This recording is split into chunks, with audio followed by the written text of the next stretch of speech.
Most people underestimate how deeply the past controls them. They believe memories fade on their own. They believe habits weaken with time. They believe distance alone creates change. In Japanese thinking, this is considered naive. The past does not disappear simply because you wish it gone. It survives in posture, in reaction, in instinct. That is why a restart is not a mental decision, it is a behavioral separation. In ancient Japan, a person who chose to change paths was expected to behave as if the former life had already concluded, not gradually, not politely, completely. The mistake most people make is trying to negotiate with who they used to be. They keep certain routines, certain comforts, certain relationships. They call it balance. In reality, it is fear of finality. The Japanese respected finality. If something was finished, it was finished everywhere, in thought, in action, in daily rhythm. There was no sentimental attachment to what had already served its purpose. This is why the idea of symbolic death was so powerful. It forced clarity. Once the old identity was declared complete internally, there was no need to revisit it emotionally, no need to argue with it, no need to defeat it. You do not fight what no longer exists. Most people stay trapped because they are constantly fighting themselves. Old habits arguing with new intentions, old impulses interrupting new discipline.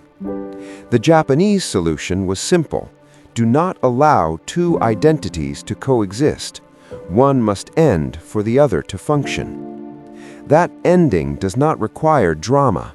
It requires consistency. Every time you behave like the old version of yourself, you revive it. Every time you follow the new discipline, you weaken the past. Over time, one fades naturally. This is why Japanese philosophy placed so much importance on repetition. Repetition was not about progress, it was about erasure. Erasing the old self through daily proof that it no longer controlled behavior. In modern, ambition without structure was considered dangerous. Structure without ambition was considered powerful. The restarted life focused on doing fewer things, but doing them precisely. Waking at the same time, eating simply, working quietly, resting without excess. This was not minimalism for aesthetics, it was minimalism for control. The fewer variables in your life, the fewer opportunities for relapse. Complex lives produce fragile discipline. Simple lives produce resilient habits.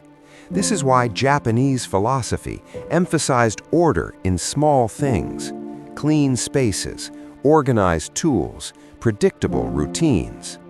Order externally reinforced order internally. When your surroundings are calm, your nervous system stabilizes. When your nervous system stabilizes, impulsive behavior weakens. Bad habits thrive in chaos. They starve in order. The restarted life was not about becoming intense, it was about becoming grounded. Grounded people are difficult to manipulate, difficult to distract, difficult to derail. This grounding process was slow by design. The Japanese distrusted speed. Rapid change was seen as unstable. Gradual transformation was seen as irreversible. If change happens slowly, it integrates deeply. That is why patience was considered discipline. Waiting without quitting, repeating without reward, continuing without applause. These were seen as signs of maturity. The restarted individual was not expected to feel confident early. Confidence was allowed to arrive naturally after evidence accumulated. Each disciplined day became proof. Each resisted impulse became reinforcement.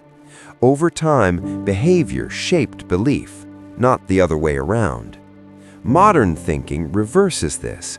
Believe first, act later. Japanese thinking demanded action first. Belief followed behavior.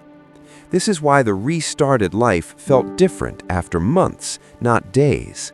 The calm was deeper, the reactions slower, the decisions clearer. There was no need to convince anyone. Over time, The something change subtle was begins to internal. happen. The urge to escape fades. Not because life becomes perfect, but because the mind is no longer overloaded. In Japanese thought, most suffering does not come from pain. It comes from excess. Excess thoughts, excess choices, excess stimulation, excess identity. When the reset removes excess, the mind finally has room to settle. This is when people often become uncomfortable again, not because something is wrong, but because they are no longer distracted from themselves. In the early stages of a restarted life, silence feels heavy. Later, it feels protective. The Japanese believed silence was not emptiness, but a container that holds focus, a container that holds discipline, a container that holds intention. When you live without constant noise, your thoughts slow down. When thoughts slow down, impulses weaken. And when impulses weaken, choice becomes clear. This clarity is not intellectual, it is physical.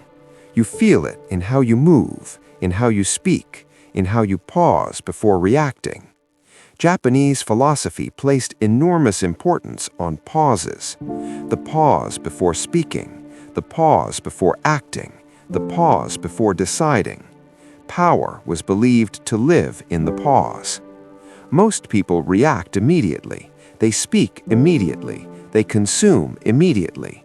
The restarted life introduces delay, and delay changes everything.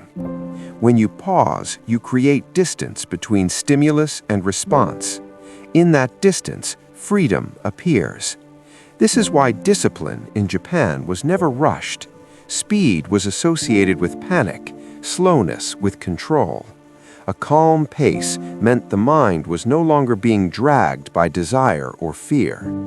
Fear, especially, was treated differently.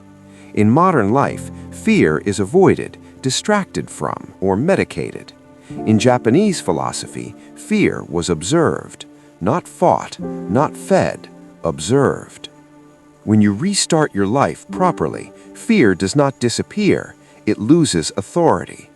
Fear becomes information, not a command. You notice it, you acknowledge it, you continue anyway. This is only possible when life is structured. Unstructured lives amplify fear. Structured lives absorb it. That is why the restarted life focused so heavily on predictability. Predictable routines reduce mental load. Reduced mental load increases resilience. When the mind is not constantly making decisions, it has energy to remain calm under pressure. This is one of the most misunderstood aspects of discipline. Discipline does not restrict freedom, it preserves it. The more disciplined your life becomes, the fewer emergencies you experience. The fewer emergencies, the less fear dominates your decisions.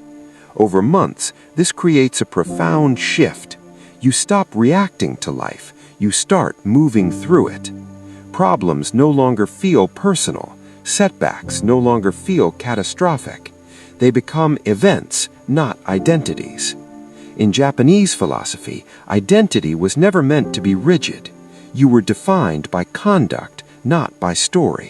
What you did daily mattered more than what you believed about yourself.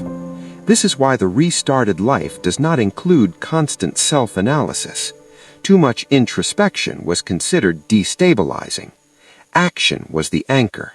If something felt unclear, you returned to routine. Routine corrected confusion. If emotions became heavy, you returned to structure. Structure corrected imbalance.